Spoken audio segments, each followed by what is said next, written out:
Yes, you are now listening to the sound of Sports Reports as Ordered. And do me a favor out there, y'all.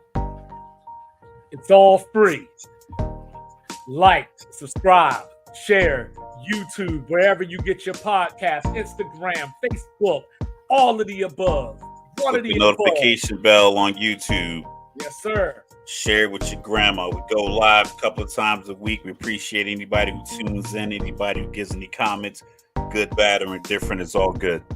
Yes, sir. Yes, sir. And I got with me the one and only, the even killed, EA born, Jersey's in the building.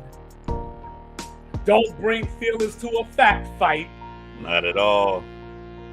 This Air Force veteran, known to America as Mr. Logic. And then I am your resident statistician, holding it down all the way from B-More to the Alamo. I go by the name of 25. We gonna get this thing started because tonight we gonna talk a little bit of NFL draft. We gonna talk a little bit of NBA, whatever that was this weekend. Exactly. We gonna talk about another NBA coach in the unemployment line. Wow. But let's get this thing started with a little thing that we like to call get it off my chest. So, floor is yours. quick and to the point. I hate absolute. Oh, you like my picture? My daughter made that. You know what I'm saying? Like on the back Shout of out my to notes. the artist. Yeah, on the back of my notes. But I hate when champions act like peasants. There's this guy out here. You might have heard me talk about him once or twice by the name of Glenn Doc Rivers. Won this championship 16 years ago, but you would think it was yesterday. So he's been through around the league, a couple of more stops up until now. He started this season in the booth on ESPN. He was doing some analyst work with the Milwaukee Bucks. Started off 30-13. Gave Coach Adrian Griffin his walking papers on January 24th. So, as a champion, I expect Coach Rivers to say, you know what, Milwaukee is a championship team, and I'm going to do my best to get that out of them. We have two great players on our team, Damian and Giannis. There's no reason why we should be where we are right now. That's what I expect a champion to say. This is what he said. Well, this is kind of brutal to take over in the middle of a 5-game road trip. You're taking over for the rest of the season. It's irrelevant how many games on this road trip. But then to top it off, to make it even worse, he said, I asked him, like, can't we wait till after All-Star to do this? Okay, yeah, that's the answer. So they played Denver, Portland, Dallas, Utah, and Minnesota in that 5-game road trip. They went 1-4. I'm not even tripping off of that. New system, trying to get everybody in place. It happens. But now they're 3-7 since he's been there. But then he said this, quote, the Utah game. You kind of knew. You know the altitude back-to-back. I mean, whoever scheduled a Dallas, Utah has never been on an airplane in their life, or they know nothing about time zones. End quote. That is not the talk of a champion. That is the talk of a new head coach that's been a career assistant living the easy life under somebody like Phil Jackson or something. This is not the stuff of champions. And speaking of champions, why would it be the stuff of champions when you got Coach Killer Giannis in your locker room? 3 coaches in the last 7 or 8 months. What are we doing, Milwaukee? So, as we transition in a minute to talk about the All-Star game, we're going to talk about a lack of competitiveness. So, Milwaukee, Doc Rivers, it's simple. Isn't it all about follow the leader? Maybe not. Well said. You really had to get that off your chest, though. You said that with a lot of chest. There's a lot of sternum in that. I respect it. Slight transition. Mine is All Star game later, and obviously we're gonna roll into the entire weekend, kind of break down synopsis, good, bad, and everything else. But I want to talk about this Jalen Brown and the dunk contest and why it didn't make any sense when I first heard it, and then it played out to where it didn't make any sense. And that's the part that, like, I get that. I mean, we all make decisions, whether it's corporate, personal, young, when you're older, whatever the case may be, you make decisions. But as long as you get back to the drawing board and they can, figure it out, hopefully that's the case. And we'll talk about that more going forward. But having dudes in the dunk contest that are like 6'7", 6'8", 6'9", but they don't have crazy verticals will never give you a good show. They've been saying it for years. The reason that McClung looks so good in the dunk contest is because everything he does looks explosive. Dwight Howard was so tall, but whatever he did was so theatrical. Like, you need something. You can't just come out there with a glove and just dunk it left-handed. Or you jumped over Kai Cenat. Kai Cenat's 5'3". I mean, we'll give him five. Well, he's no taller than Kevin Hart. Nah, I'm Really. giving him 5'3". And he was sitting in a chair. So, like, it made it even worse. And you had your boy come out in the $5,000 trench coat, and then he throws you a bad, like, alley. And then you jump from mad close, and it just was like the whole thing just was butt. And then the points he was getting was even worse. And it turned the audience off. The audience makes the dunk contest. The players did not react to Jalen Brown's dunks at all. He was doing in-game dunks. Like, even the young man he wore his jersey had passed away. It's like, I understand that you want to pay homage, but just pay homage. Don't associate with a dunk, because when you pay homage to someone, it's supposed to, like, if somebody would have paid homage to Kobe and did like a regular dunk, you'd be like, yo, you could have just said that in an interview. I mean, you could have just like spoke about how important Kobe was to you when they put a mic in your face. But to come out, like, if you put Vince Carter's jersey on, you got to do a Vince Carter dunk, and you got to do it justice. Yes, you probably won't be able to do it like Vince, but you got to do it justice. Jalen Brown didn't do the dunk contest justice. It's like he didn't practice. It's like all he came up with was the glove. Everything else was in game. It was like he did like a 360 half windmill. Then they gave him a 48 for it. It just was like the whole thing was butt.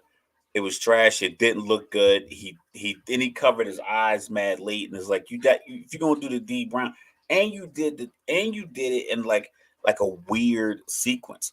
You had a short dude come out, sit in the chair, and I thought it was dope that he had it on live. But I was with my son and his friends, and they went to Kai Cenat's like Instagram, and it wasn't live. Like, he wasn't live streaming on Instagram when Jalen Brown did the dunk. So even that didn't have like the magnitude. It was like he just was recording it, or he was on like a FaceTime call or something like that. But it wasn't on his Instagram live. It was a bad look. It was under executed. And then to couple that with the fact that McClung, we'll get into it, he did a dunk that no one ever seen before, and he got a 46 from one of the old heads. It's like, what are we doing here? What's the criteria? Even Toppin's dunk was like a between the legs 360 with two hands. It just didn't look the part because he's 6'7", 6'8". Technically, it looked good, but it looked like it didn't look fluid because he's such a big dude. Mm-hmm. If someone like, give me another, like a jumper, like Anthony Edwards. Anthony Edwards is a big jumper. Like, he, 2 feet, jump, big vertical. Like, he did something like that, it would be like a floating part to it, where his Toppin looked like he was coming down and reaching for the rim. Jalen Brown just was doing in-game dunks with a Celtics jersey on. Like, it might have been like pregame warm-up. So, like, I think the whole thing, like, I think the scoring was whack. I think it set a whatever good energy you had thinking about the All-Star game weekend prior to him being in the finals. It set the tone for the rest of the weekend, even though we only had one major event left. That, like, kind of consumed this narrative that the whole thing is useless, because it looked like he did not put anything special into his dunks. Mm-hmm. And then it transitioned right into the game that we're going to talk about where it didn't look special either. So yeah, it was whack. His scoring was whack. I mean, he's a smart dude. Like I said, works for NASA, probably one of the most brilliant minds on earth. But he didn't put any mind power into his dunking. And come on, Jacob, you went to Kentucky. You can't be missing these dunks out here, man. I mean, they didn't know what to do. It was no flow to the scoring. Right. So, of course, as Mr. Logical said, we transitioned to last night, but still overall weekend. Obviously last night was the event. So I watched some of this game, not a lot of it. And everything I saw was a culmination of this NBA season. Karl Anthony Towns with 50 points, lost by 25. That's what Draymond said.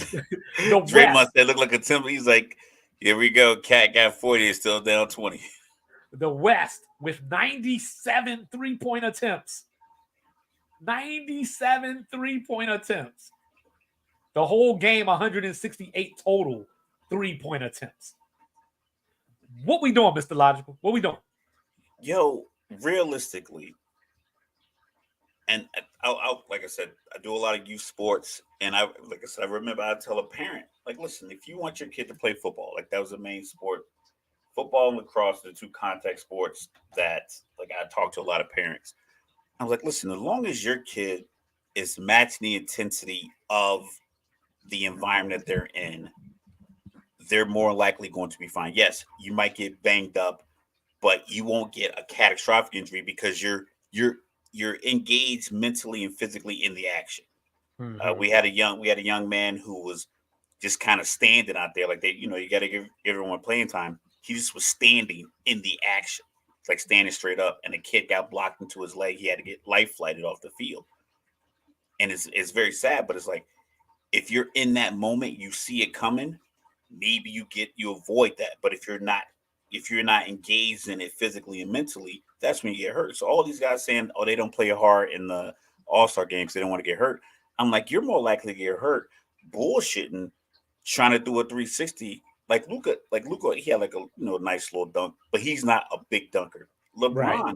He tried like that one dunk that he had is his signature, like, stick it out to the side, dunk it, but he jumped from a little too far out. So when he landed a little gingerly. He landed like, hey, like you're trying too much because it's an All-Star game. Where in a regular game, he probably would have taken another step to ensure he got a good dunk. But because it's the All-Star game, there's no one in the lane. I'm just going to do whatever.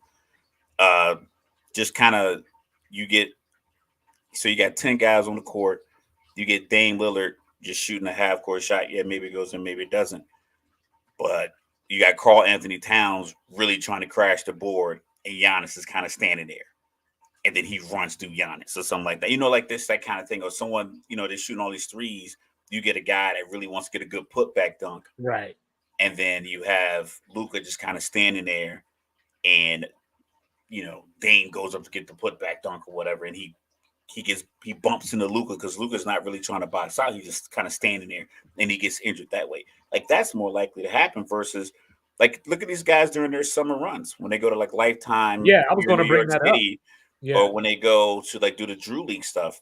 Yeah, Chet got hurt, but Chet got hurt just it was because of the court. It's the court and his feet. Like, he's a 7-footer. Like, those guys tend to get feet, foot injuries. Right. But for the most part, DeMar DeRozan plays in the Drew League every year. Andrew Drummond plays in it. James Harden played in it. Kobe played in it. All those guys played in lockout. They played hard. Yeah, pause. Jinx.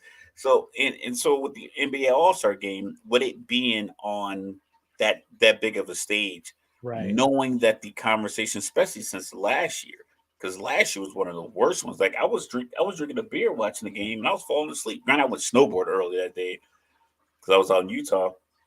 But I remember sitting there thinking, like, I was at Jeff's house, my friends out in Utah, and I was like, I'm glad I didn't try to go to this. I'm tired as hell right now to watch this boring ass game. Let me ask you a question real quick. Do you think that the venue or the city plays a part in this? Because last year they were in Utah. This year they were in Indianapolis. Salt Lake, I think Salt Lake probably wasn't as accommodating in the nightclub party scene, but I can imagine, like, if anybody ever goes to Utah, when you go to Salt Lake and then you go east into the mountains, a lot of big houses.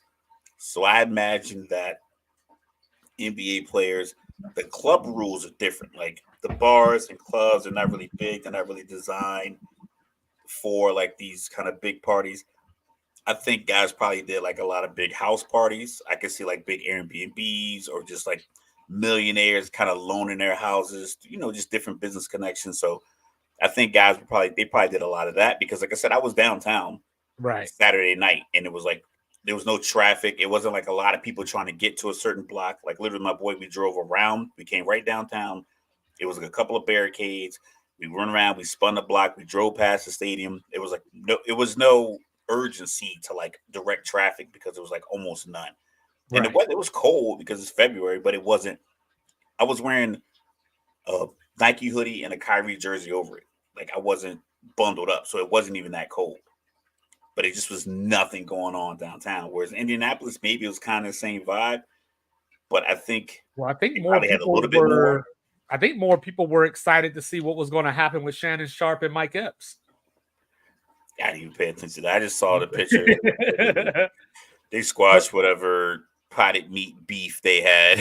So I know, and then apparently now Mace is the one in the chamber. You know what I'm saying? Like now he getting that Mace, but All right, you black men got to stop beefing all the time over nothing. especially old ass dudes. You know what I'm saying? Yeah. Like Y'all too fucking old. Listen, be a role model, punches bro. right. If I throw 7 punches right now, I'm gonna be winded. So if I don't connect with 4 or 5 of them, you gonna beat me.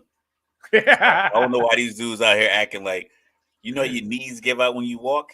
They older than us. Because I figure Shannon just got to grab you. You know what I'm saying? Like, Yeah, he got arthritis. Either the shoulders or knees. One of them got arthritis for sure. All the muscles can't stop arthritis. So I heard an idea today, and I know you ain't gonna like it, so I'm just gonna say it anyway. I think I heard every idea I heard is terrible. Keep going. Yeah. So winner of the All-Star game gets the conference gets home court in the finals. The MLB did that for a while. Yeah. We didn't really pay attention to it because home field advantage in baseball is not really the same. Right. Because you can suppress the other team's home field advantage with the fact that you just bring out your best 2 arms. Right. So games 1 and game 2, it's like their best 2 arms versus your best 2 arms. It is, and everyone plays very conservative in postseason baseball anyway. I'm not sure exactly when they stopped. I know we talked about that lead last year. Mm-hmm. I don't like that because it just kind of, once again, it takes away from the regular season. I don't want things to take away from the regular season. I think it's a genuine idea. The play-in is a business decision. We can go back and forth with that all day because, like I said, it's going to be teams that are completely out of it in 2 weeks. Teams 11 through 15 are going to be completely out of it. So if we go by the old system. So what other ideas? What ideas do you have about All-Star Weekend? I got quite a few, but I'm gonna let you cook real quick. An idea that I heard, one thing was like, I think I was watching Rich Eisen. Maybe it's a different show, but I know I was watching this show, but I heard it on the podcast. So I don't want to take credit for it. But essentially, they were like, Wednesday night is when stuff starts. So guys either get into the town. So Wednesday night, Thursday, they're doing their volunteer stuff. They're doing their social stuff. They're doing whatever brand deals they have. Whatever shoes, they're doing that booth, they're doing this podcast, they're doing that interview. They're at the 3-point shootout, they're at the dunk contest, they're at the celebrity game, they're at the venue. Just kind of, these guys are just out all weekend long. So by the time the game comes around, 7:00 Sunday night, they're like, all right, I'm ready to wrap this up. I literally been doing go, coupled with the partying and hanging out and everything else. But like your mandatory business arrangements or business meetings and undertakings you have to take on, as well as your social agenda. Mm-hmm. He said by the time the game comes around 7-8 o'clock, dudes are just ready to get out of town. They said the TV networks want to make it go early, which I can respect. I get that. Right. I heard an idea saying go 2-on-2, but guys don't want to do that because you don't want to be out there on the island. Steph versus Luca. Luca doesn't want to be out there trying to play 2-on-2 on that stage because, like, that's come on, like. Yeah, I heard 3-on-3, like hoop it up style back in the day. 3-on-3. I think 3-on-3 might be a little bit more But intense. I still don't want it. I want you to play like legit 5-on-5. I want you to play like just play 5-on-5 because you can play, stay in front of the guy until he gets to the rim. So because that's what they do, and like in those pickups, those runs, like those guys are working on their moves, they're working on their craft. Like Devin Booker famously was like, "Yo, we're not double teaming in an open gym." But at the rim, guys calm down. Like guys aren't trying to get backside blocks. They're not trying to, they're just like, listen, I'm working on my defense. I'm gonna work on studying your moves. You do your thing, and if you get to the rim, you get this layup off. You get the layup off. But like I think at the rim, guys tend to like, you know what? Let me chill because this open run is an exhibition. Right. They can bring that same energy to the All-Star game. So one thing that I was thinking about was taking a little bit from the Rising Stars game.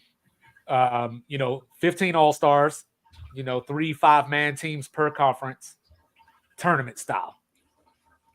Something like that, versus the one big game with everyone together if they're not going to play anyway. How much time do you need for that? You need as much time. You still want to do it on Sunday. Well, you can still. I mean, it doesn't have to be first to 100 or anything like that. It could be first to 25. So you would need. So you're saying 6 total teams. Yeah. Tournament style. Yep. The starters get a bye. So starters in each conference, East and West, get a bye. 2 teams play each other. Winner plays the 2 teams. And then you have a championship game. I like that. Because you came up. I like that because that's like those memes we post, like what team versus what team will win, like what 5 versus what 5. Right. I like that. I mean, obviously, the trick is going to be how do you pick the 5 because it's not all like back in the day where it was like center, power forward, so on and so forth. So might get a little tricky. You go by vote getters, and more likely is at a balance out by position. Most of these guys are hybrids anyway. I mean, yeah, we're positioned for the most part anyway. Yeah, you can if you had Paul George, Luca, and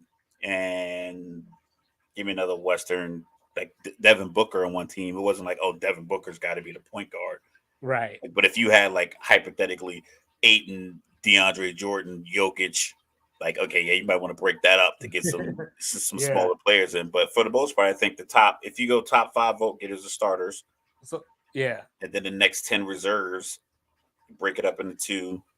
Yeah. So another thought that I had. That's a live thought. If anybody takes that, we definitely go cut that and post that on social media. That's the first one I heard like that. But another thought that I had that I haven't heard anywhere yet. Hopefully, I haven't heard it. I don't think I've heard it anywhere. But one, it probably wouldn't work because the players would never sign off on it. But make the dunk contest fan vote. Versus a dude being like, I'm going to enter in the dunk contest or, having LeBron. Oh, you're talking about voting in the guys that we want to be in the dunk contest. Yes. We as fans. Yes. Because it doesn't even have to be an all-star. So it's not like you're pulling. I mean, Mac McClung has played 4 NBA games as 2 dunk contest trophies. Yeah, he's going to get voted in. And most years, like this year, because he was injured, but most years, you probably get John Moran in there potentially. I saw something that said LeBron ruined the dunk contest. Yeah, that was Stephen A. I'm not paying. I didn't really watch too many. I mean, I don't like the fact. Very articulate man.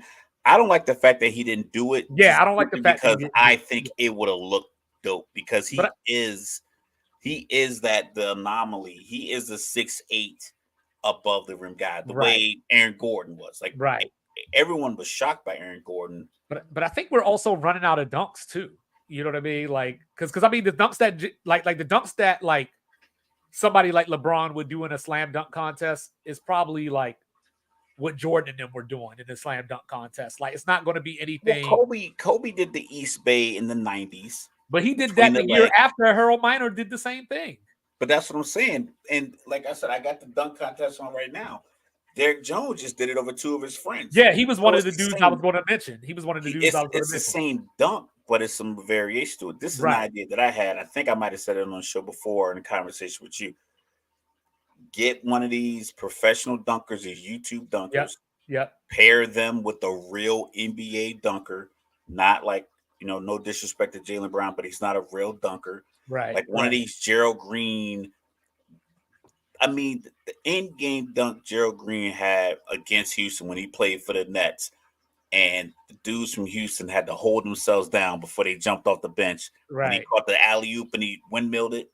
Get me those guys, pair them with Right. the YouTube Right. dunkers, and then pair them up, and then come up with a scoring system where they can go at it. So they pair up, you get 8 total guys because those YouTube guys are doing crazy dunks. Right.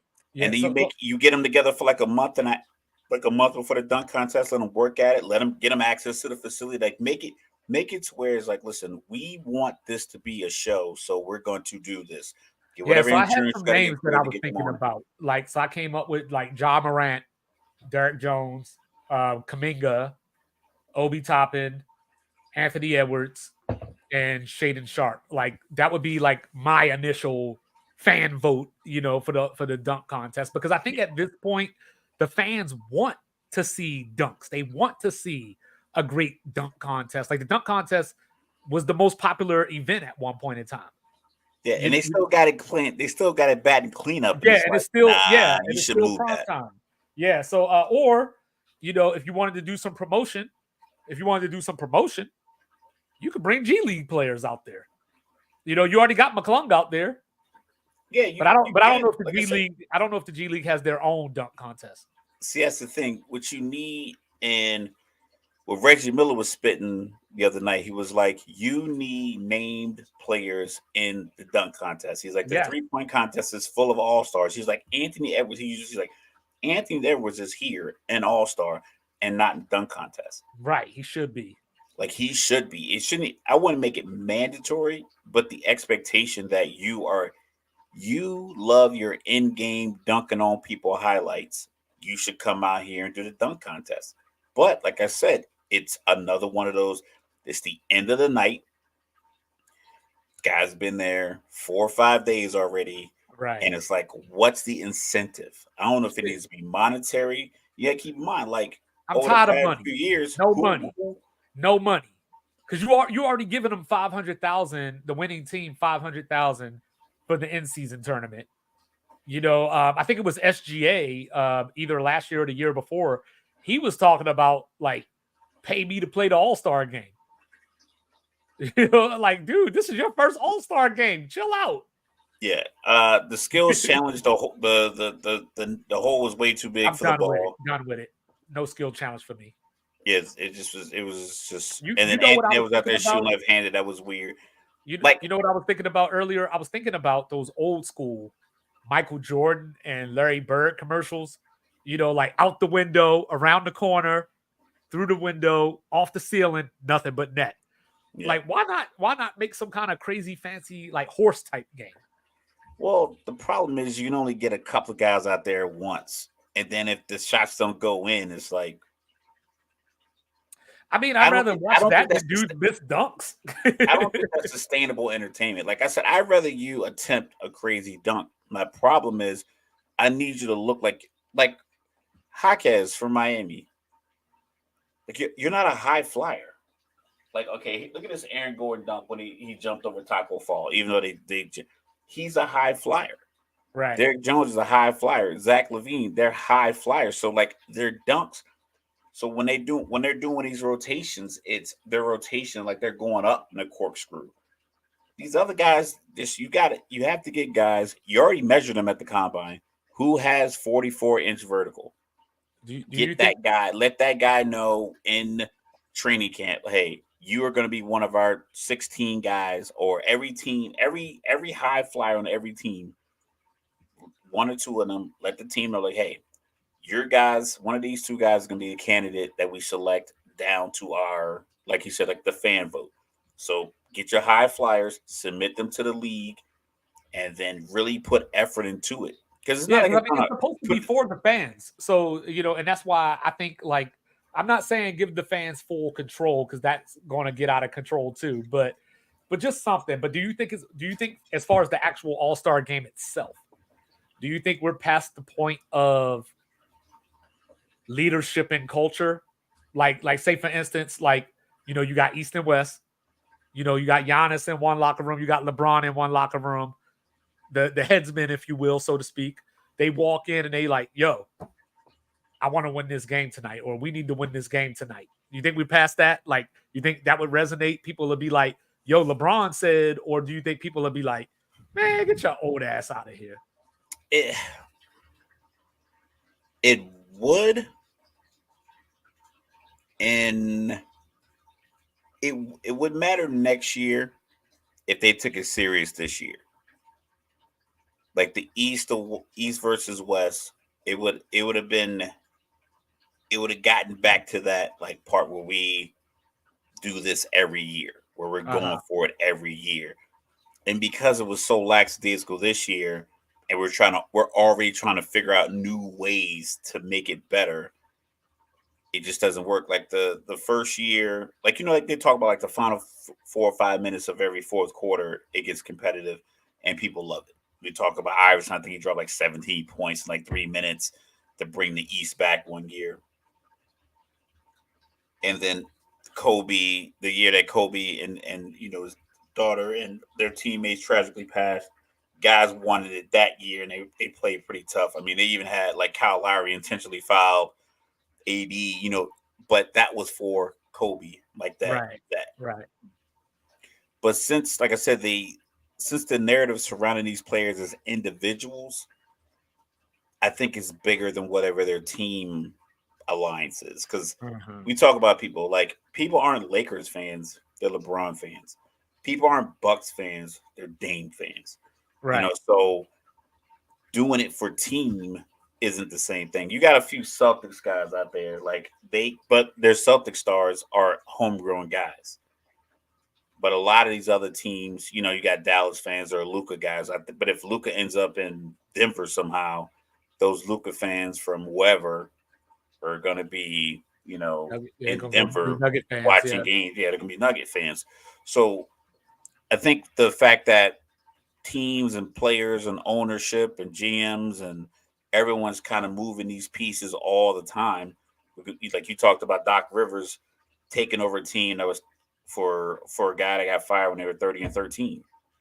It was like as a coach, I'm looking around like, yo, I'm 30-13. No matter what the fucking personality problems are, if the personality problems are this and we're 17 games above 500, let me iron out the personality problems and see what we can get to. Especially a first year head coach. I'm 43 games in, and I'm 17 games above 500, and it's like because a couple of people don't like me, because I'm these not here guys to can be their opt out and friend. move, like Charles Buckley said, I'm not a role model.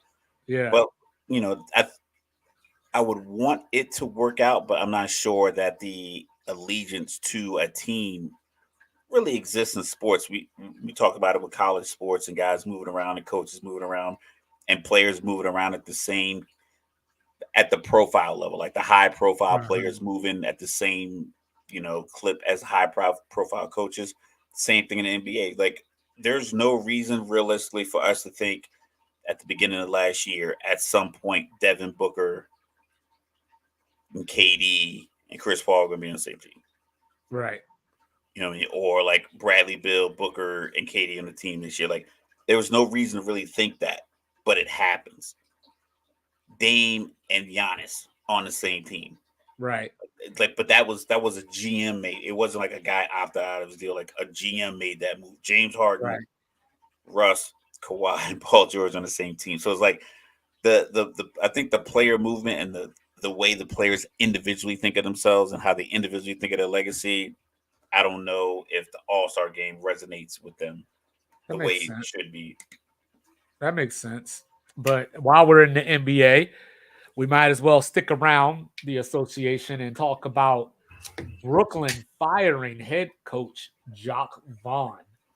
71 and 68 in 3 seasons as Brooklyn's head coach. And before I give it to you, so to speak, pause and all that, I just got to say, Brooklyn, you ain't shit. Like, no, Jock Vaughn didn't go get Ben Simmons, who's on a 5-year, $177 million contract.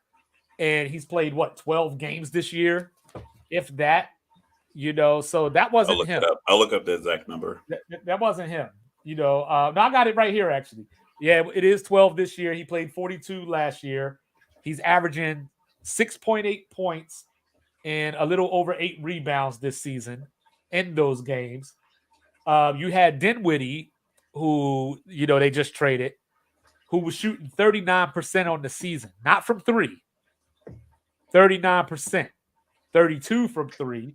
You got, here's one for you because you like to talk about how the players today are bigger than the old school players and everything. Correct. They got Nick Claxton out here at center at 6'11", playing 10 pounds less than Scottie Pippen. And that's your center trying to stop Joel Embiid. That has nothing to do with Jock Vaughn. Now, there were some complaints about the offense that they were running. Dinwiddie was very public about it, but Mikal Bridges apparently was talking a whole lot of noise behind closed doors where he's like a Kawhi to me. Like, I didn't even think he talked, So I guess if he's complaining about you, maybe there's something there just because he doesn't talk a lot to begin with. But I'm not happy with Brooklyn. I don't think they should have did this. I mean, at least not right now. They're still paying Steve Nash too. Yeah, that's the thing with like New York teams is that the location amps the value, like the dollar value, so it makes you do and think things differently. I kin it to this. Sometimes you just get kind of put in a position through just happenstance and you don't really know how to handle it. I give you an example. I'm good friends with my boy Dre. We've been friends since FTAC, First Term Airman Center, Germany, 2001. So me and him cool. We've been cool over 2 decades. He grew up with a guy who's an executive chef. Like he's like a consultant for restaurants now, New York, Atlanta, Philly. So like he basically says, yo, this is the menu. I want you to run this. I want you to do this. I want you to play this, so forth and so on. So I know him through Dre. I know that. But I'm not going to go up to his restaurant being like, yo, I know Daryl, give me a table. Because Dre put me on. Sometimes these teams, they get to the big city. You get like Brooklyn, like sometimes with the Knicks, like some of these LA teams, and they think like, oh, we are the highlight here. We could do whatever, and the fans going to stick with it. No, you can't keep making these same mistakes. Like, yo, we Brooklyn, everybody want to come here. This is New York City. It's a Big Apple. Yada yada. Like, that's cool. But at a certain point, you're gonna be back in the pits, back to where it was when you had Paul Pierce and KG and Darren Williams and all these guys past their prime, and no one was going to the Barclays Center. And you needed Jay-Z to sit courtside to get people there. And he was like, nah, I'm done with this. And then the Russian guy came through, bought the team. He was like, yeah, I'm done with this. This dude been through war. Yeah. He was like, I can't deal with this Brooklyn basketball. You know what I mean? So it's just like, at a certain point, you have to figure out, do we ride this all the way out? Like I said, I have a conversation with my pops, like, yo, every team is about championships. I'm like, I don't think so. I think some teams are just about surviving the season. No, some teams are about the bottom line. And Brooklyn makes moves to feel like they're surviving the season. Well, Brooklyn knows that they're Clipper status in that city. You know what I'm saying? They know that. You know what I mean? So even people from Brooklyn grew up with the Knicks all these years. Yeah. So you're fighting for following in your own territory. So maybe some of the New Jersey Nets fans like really, kept that, But that's not who they want. Because it's Brooklyn. Like getting to Brooklyn from Jersey is like you just have to take the Verrazano or something like that, or Staten Island, whatever. You get over to Brooklyn. It's not a crazy But that's not what Brooklyn wants. Brooklyn doesn't want Jersey. They got away from that. You know what I'm saying? They want what the Knicks have. So I think that Brooklyn is literally like, if we could win a playoff series, just win a playoff series, that's a successful year. People are talking about us going into next year. So no, I don't think that every team looks for championships. Like, obviously, you got teams this year like the Clippers who are trying to go all in to get a championship. But I don't think OKC is crying if they don't win the championship this year. I'm just looking at this dunk. I think that so I think there's something to that. But I think that with Brooklyn, you're trying to become the Knicks by being the Knicks. They want a successful 82-game season. Right. They want to sell out their 41 home games. They want to be relevant because they're a New York team, which it's easy. They are basically, at this point, they are Charlotte North. Right. We look at the standings. You got Brooklyn. At least they make the playoffs, so at least they're 2.5 games back out of the play-in right now. Yeah, so they're 21-33. And I'm always one of these proponents of firing a season is like firing a coach in the season. You gotta promote someone from his staff. They promoted. Yeah, they just hired Kevin Ollie. Yeah, so it's like you're promoting someone that was also part of the same ineptitude. I know, like, the head coach is ultimately the voice, but if the team coaching staff was really that, like, in tune, I don't know if the coaches. I know you have to have a certain level of arrogance to succeed in any business, any format, especially in a competitive level. You have to have a certain level of resolve and self-assurance to where you can't always let people dictate how you make decisions.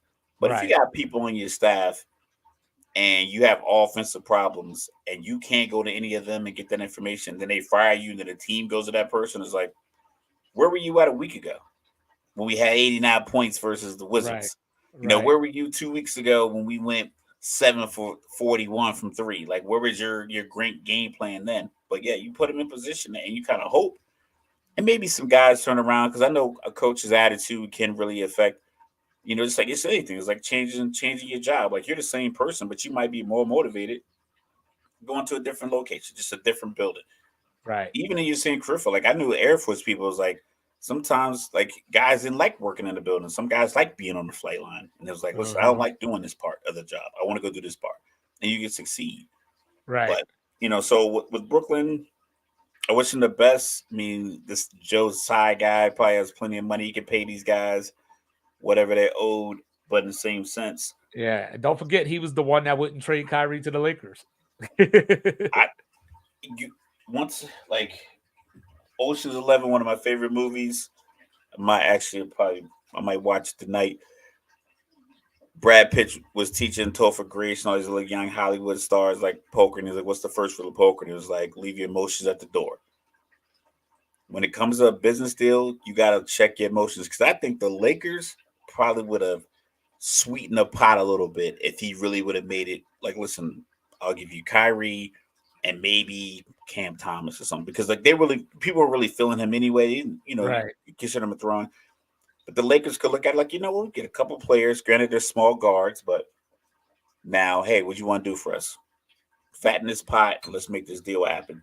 Right. Divorce yourself from the emotions of it and realize, like, at some point this guy was going to be gone. He was fed up. Right. And I get why Brooklyn didn't send him to LA. I absolutely get it. But you know what I mean? But at the same time, like, it was a dumb move. It was not even a threat to you. Sending him to LA is no threat to Brooklyn. No, sending him to LA is giving him what he wants. Yeah, but he's not going to give you what you need. So me giving you what you want, fine.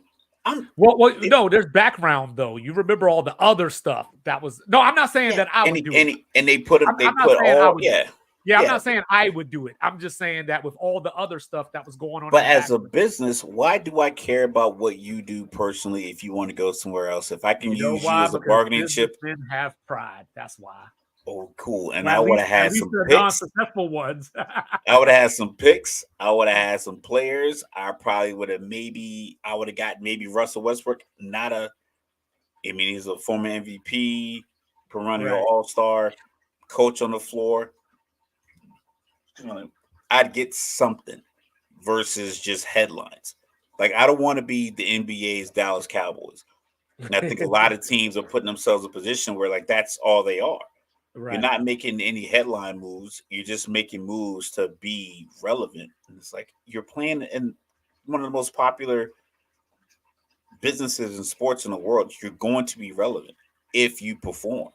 And If you see- don't perform, you're going to be like the Pistons. And even the Pistons made the news. Granted, it was negative. They had like 28 game losing streak. But like I said, Brooklyn will figure it out, or Old Boy's going to sell the team. They're probably worth. What's the last sale that we had in the NBA that you can recall? the Suns. The Suns were About- like they four, were 4, 2, 4.5 or 4, 5. something. Yeah. 4, 2, 4, 5. Yeah. Brooklyn can go 5.5. 5.5, 5, 6. Yeah. So I'll take a cool $5 billion and release the headache. right. But yeah, so since you brought up the Dallas Cowboys, that's a perfect segue. Ooh, You know, that's how for we us- do it on Sports Reporters Order, Yeah. man. It's not by accident. We you be know what here. I'm saying? For us to talk a little bit of draft. It's a little early, but it's never too early. Let me So tell you what the you dumbest thing I got heard, for though. I'm going to tell you the dumbest thing I heard. I'm going to tell you Mike Tannenbaum. I don't know how many people, if you've seen the clip or not. I haven't. He said the Cleveland Cavaliers should trade Deshaun Watson. Oh, you mean the Browns? Yeah. In the second round. Oh, goddamn, my bad. I was thinking basketball. I'm drinking because they're just so stupid. The Cleveland Browns should trade Deshaun Watson in the second round pick to the Giants for Daniel Jones. Nah. And this was the explanation. I think it was Bart, because they had them all in boxes. Bart Scott just put his head down, like just shaking his head. He was wearing like a purple print suit.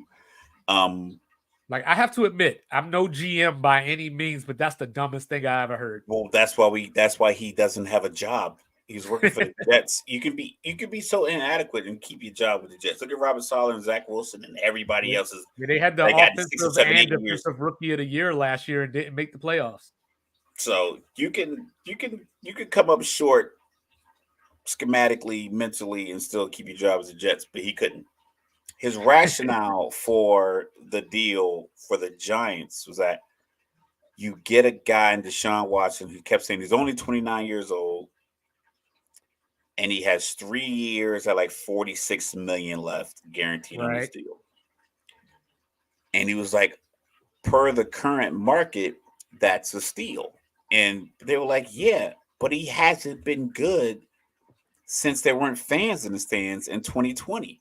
Hey, to be fair, the last 3 games before he got injured this past season, it looked like he was starting to come back. They into form. guaranteed him $230 million. That was dumb. He had a whole,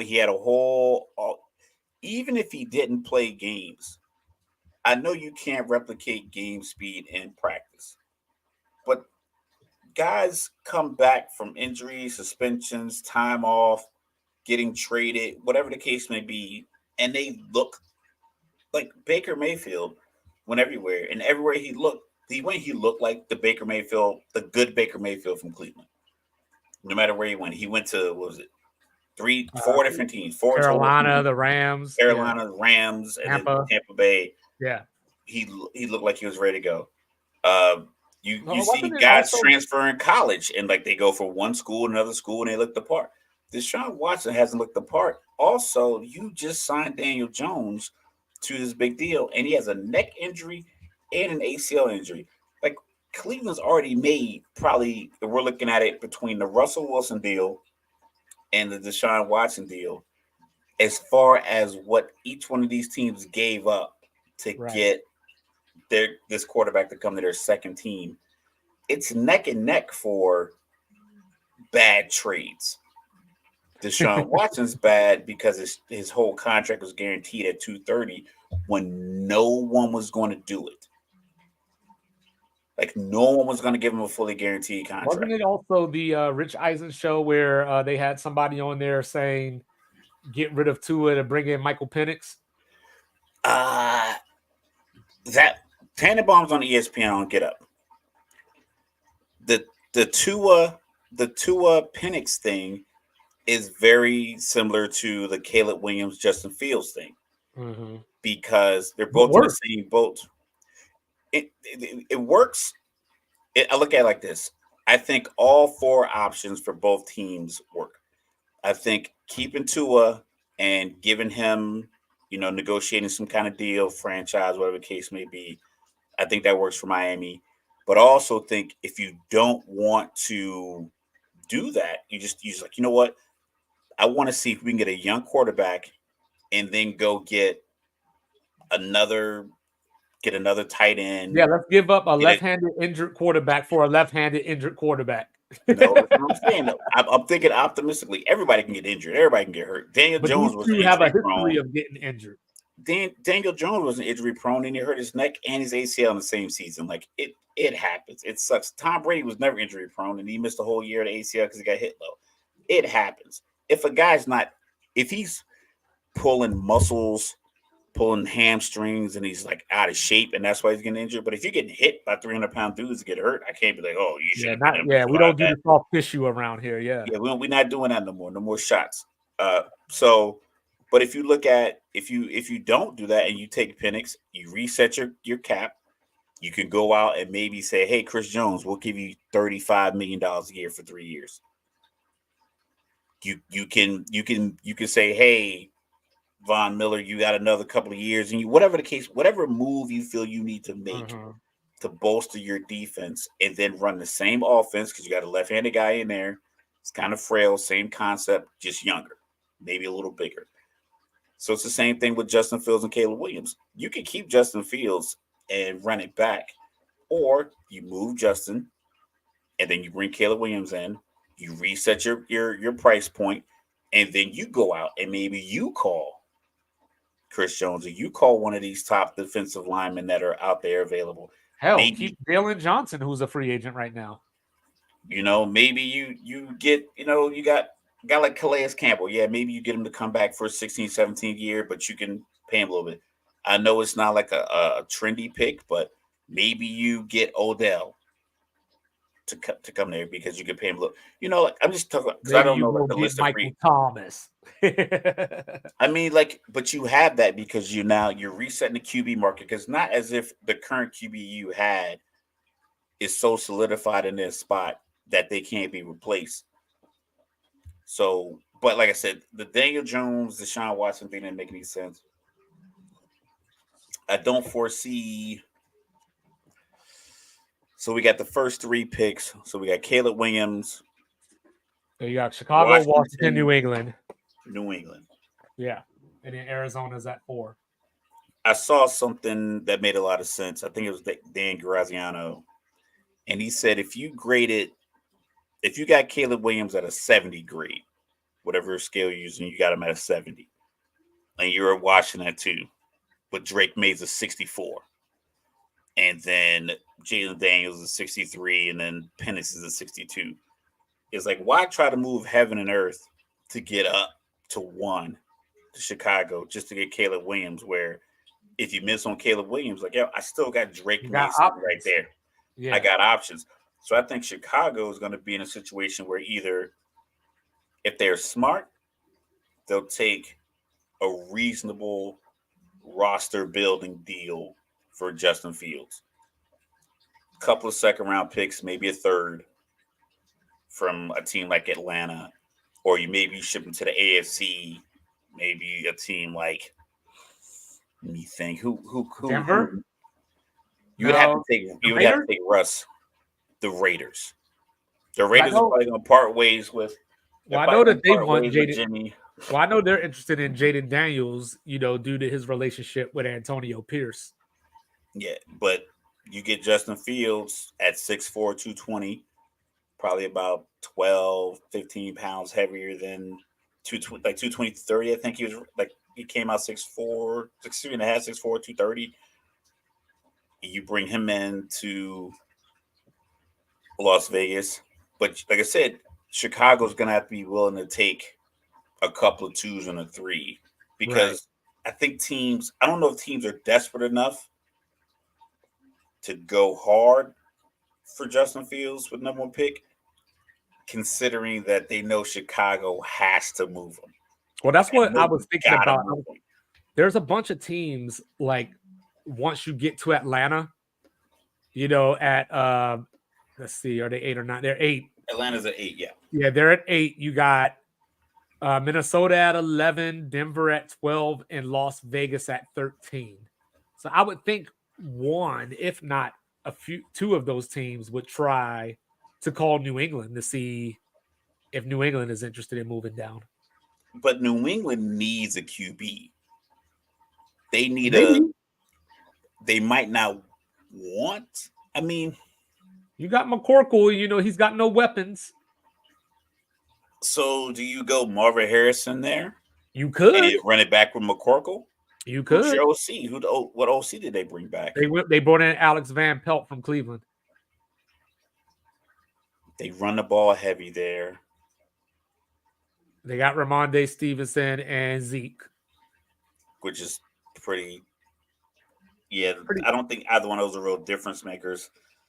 I mean, if I was New England, I would pick a quarterback if I were New England. But I would just say that I would. Well, it depends because you gotta. The thing is, you gotta see if Atlanta calls New England. I think if I'm New England and Atlanta calls, I take that deal because I look at it like this: if Atlanta gives me 8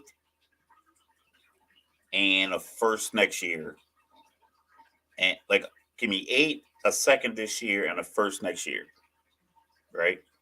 And they go from 8 to 3. And they take whatever quarterback doesn't get picked first. There's still a quarterback there for you. There's still a guy for me at 8. Because if you look at it, you got Chargers at 5, not taking a quarterback. Giants at 6. I doubt they take a quarterback. Their guy has 3 years left on 160. You got Tennessee at 7, who got Levis. And they just drafted. They've been drafting quarterbacks like it's fantasy football. So unless that second team that I was talking about, like whether it's Denver, whether it's the Raiders, whether it's Minnesota, unless one of those two teams move up. Yeah, but even if you're New England, and I get Atlanta's first next year. It's like second this year, first and second next year, and maybe they make you throw in a third or a fifth or something like that, and you're down to 8, and you don't have a quarterback there, then you get the best player for whatever scheme you want to really and you could always trade back again too. Yeah, so like if you like JJ McCarthy or something. Yeah, if you like say you like JJ McCarthy, right? But you don't like Penix, and Penix slips, and Denver jumps up and they get JJ at 7. You can just get Dallas Turner from Alabama at 8, and just say, you know what, we're gonna go all in on defense because you have to have multiple plans going in, right? Because if you think about the successful teams, if you just look at this Super Bowl, you had Patrick Mahomes as a top flight quarterback, and it was like this was the first year in I don't know if ever or for a substantial time that a team that has a quarterback that's eaten up like 30% of the cap, actually wins the Super Bowl with Mahomes. But you almost didn't win it to a guy that's probably getting $1.2 million, and they have 4 first rounders on their defensive line between Chase Young, Gregory, Armstead, and Bosa. So like they have like that top talent because they're not paying the quarterback. Right. So you can New England can look at it that way. Like, well, we'll just build our team to look like San Francisco East, to where we just get as many defensive, playmakers as we can and game changers. Yeah, and they got some people they need to bring back, like Kyle Duggars. So, defense may be the way to go. Because, I mean, I know Bill Belichick, there were talks about him wanting to get rid of Mac Jones last year before the season started. We talked about that on here, so I don't know how safe he is with a Belichick disciple in there. I haven't heard much about where he could go or would go, but I imagine that Garoppolo's available.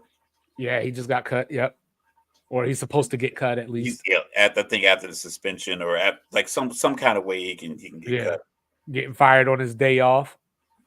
I can see a Belichick disciple bringing him in. I don't know why. I don't know what film you have that says I want to do this.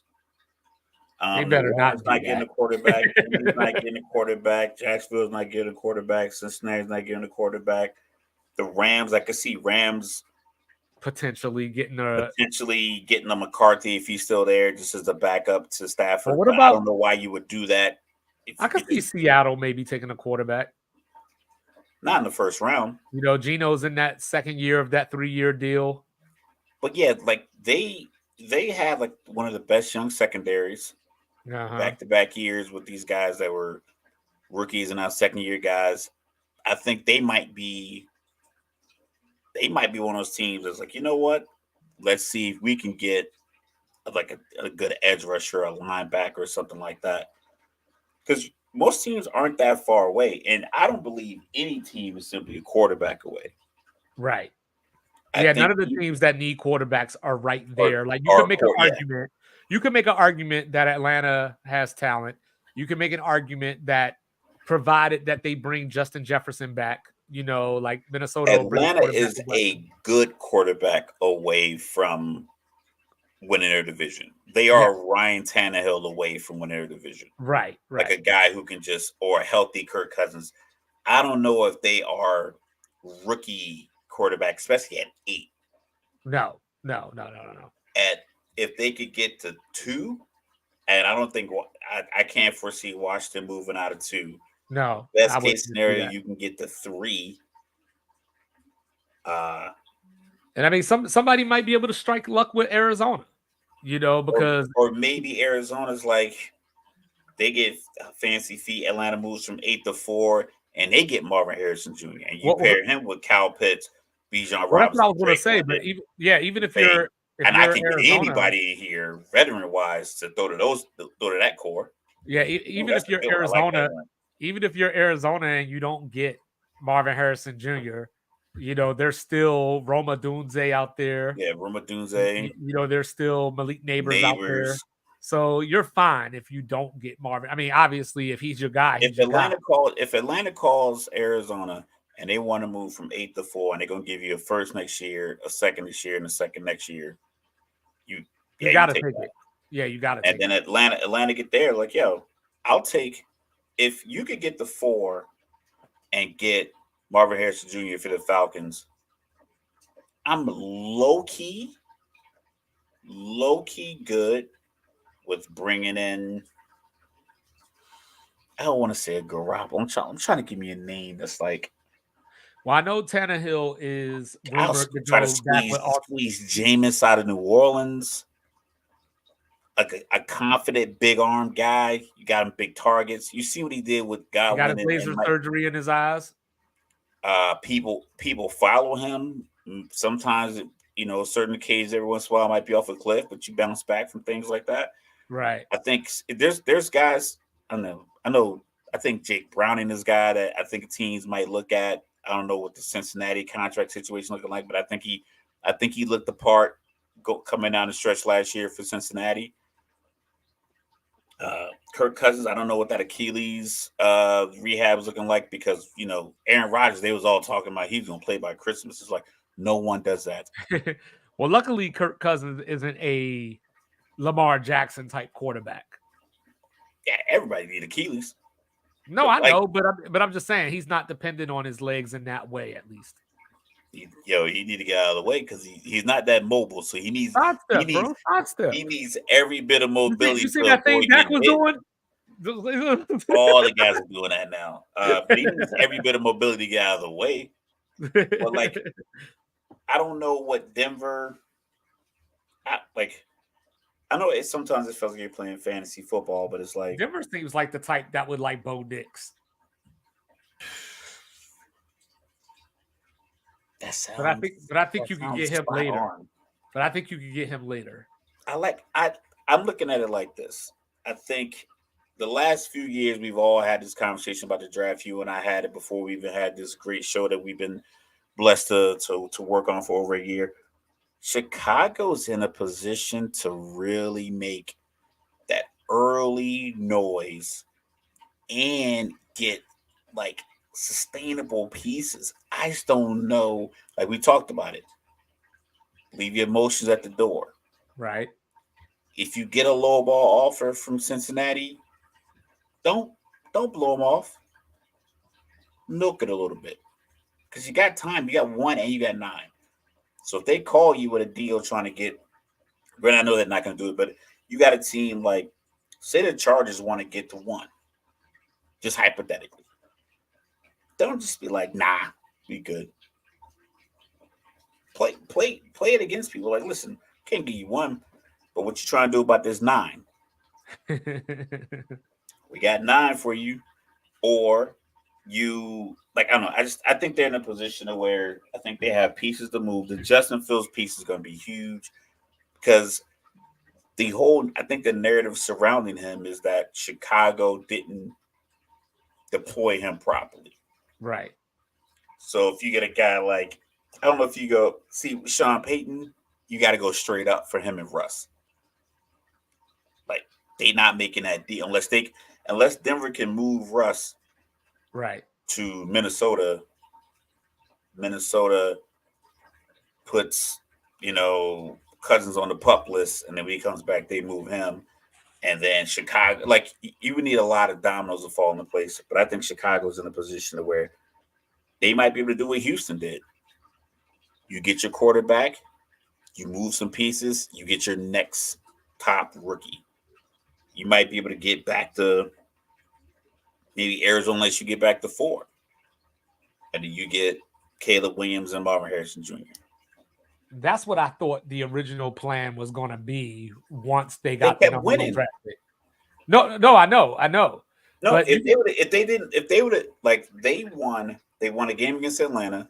Yep. If they won 2 games after you and I had this conversation, like one of our conversations, they won like 2 out of 3 games. I'm like if they would have been sitting at 5-12 with the Chargers, now they're at 6. Arizona, maybe they still take Marvin Harrison Jr. Yeah, if the Chargers are still there, I would think they go defense because I imagine that they're going to have to cut some defense to get back like in the cap. Brock Bowers was the rumor I heard to get the tight end. That's high for a tight end unless you really believe he's going to be that guy. Cal Pitts might have like swayed people, but it was the same narrative with Megatron. Detroit was in that spot, and they drafted Carlos Rogers, and I think Roy Williams and somebody else, and it wasn't successful.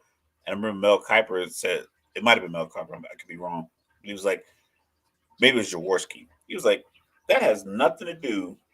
Those guys you drafted at 2 and 3 these previous years has nothing to do with that guy who's 6'5", 235 pounds that's sitting in the green room right now. If you can take him, you take him. You don't worry about the mistakes you made in the past. You take that guy. Right. Yeah, I love these scenarios. I'm just trying to figure out who is going to do it the worst. I'm trying to figure out like what could be the craziest thing that would happen.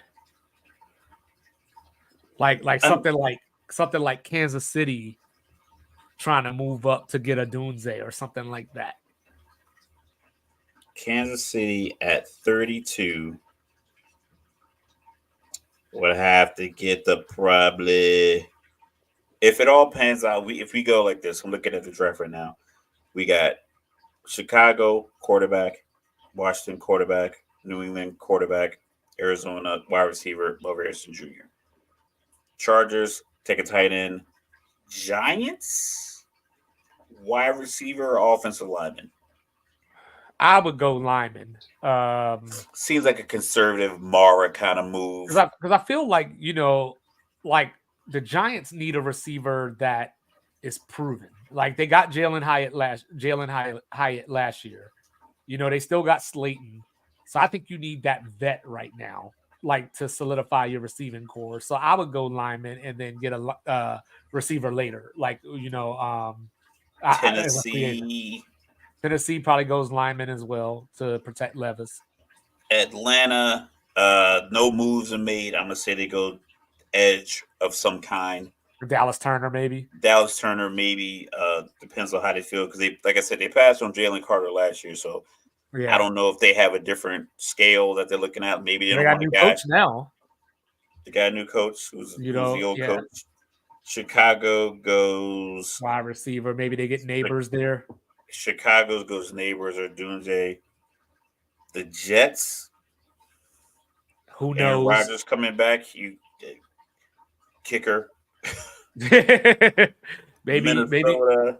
Yeah, I can see the Jets going like, Brian Flores stayed in I Minnesota don't as a know. DC. Yeah.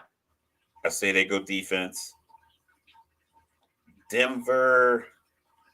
I don't think McCarthy or Penix is appealing to Sean Payton right there because I think he wants to get rid of Russ, get assets, and then still bring in a adequate QB. Right.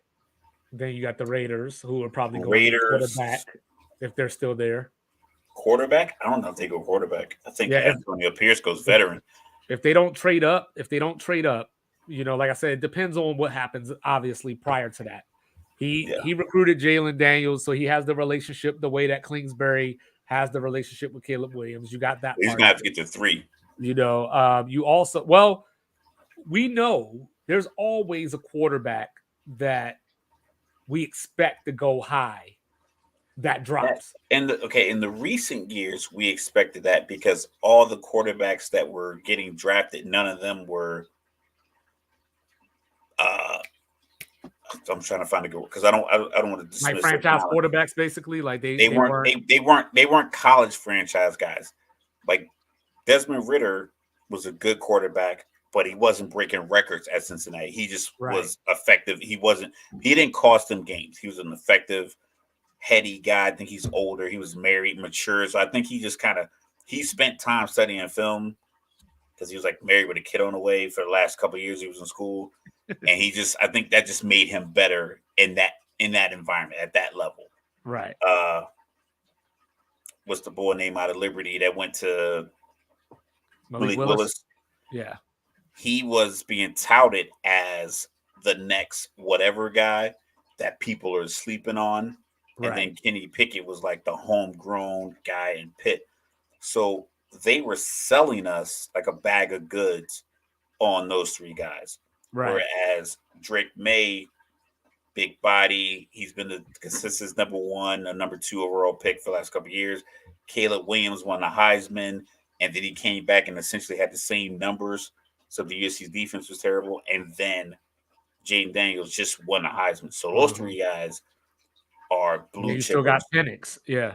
And then you got Penix, who kind of came out of nowhere, coupled with then you got Bo Nix, who made the transfer, and then Oregon was just a powerhouse. They just ran up against Penix. So I think these 4 or 5 guys, McCarthy won a national championship, only lost 1 game in Michigan. So these guys, you don't need to sell them as much. So I don't know if anybody's going to reach in the first round. I think if they land to you, they come to you.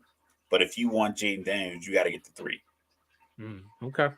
Yeah, you can't sit around at 13 and hope he drops because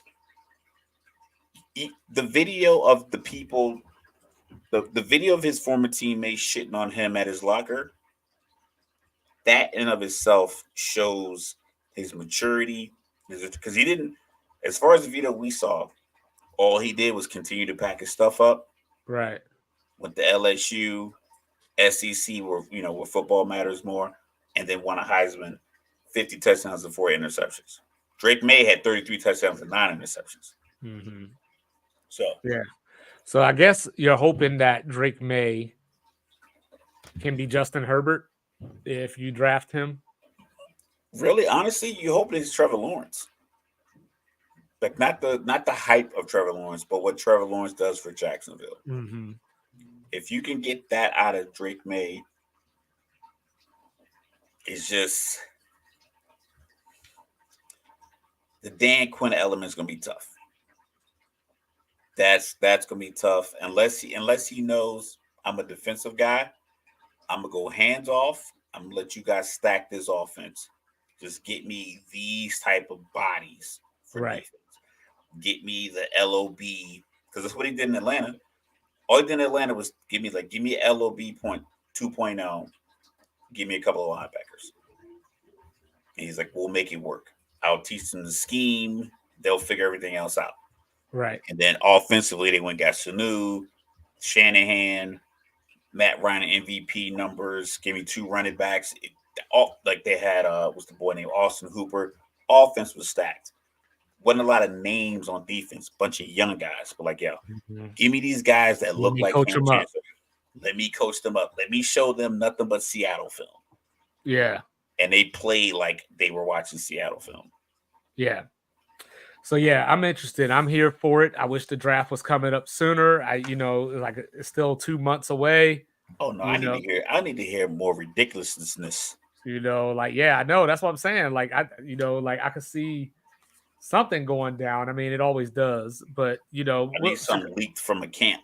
But Chicago, like you said, Chicago holds it in their hands. And then if Chicago stays status quo, then it's up to Arizona, to make a move or not, unless New England surprises us. So, yeah, I'm ready for the NFL draft. Saying I'm ready for more Doc Rivers complaining. I'm ready for, NBA players to not load manage for the rest of the season since we're under 30 games left. So, baseball's coming up soon. We're going to have to start. A bunch of guys that play 20 out of 30. We're going to have to start previewing and talking about how Mike Trout ain't going to make the playoffs again. Saying 2024 is here, y'all. I guess Ohtani's not pitching in LA. I heard that. Yeah, he's coming off that injury too. I know he's going to miss the first spring training game or whatever as well. So we'll see what happens, but we're getting to that time of year, the NBA playoffs are going to be here soon. It's going to be time for some hockey playoffs. And then before you could blink, you're going to hear me up here talking about who's going to make the 12-team playoff. So 2024 is here. And don't forget, the madness is here. Sports Reports is ordered. 2-5. Mr. Logical. We love you. We'll be back on Thursday. Hold it down. Don't let Doc Rivers bullshit you.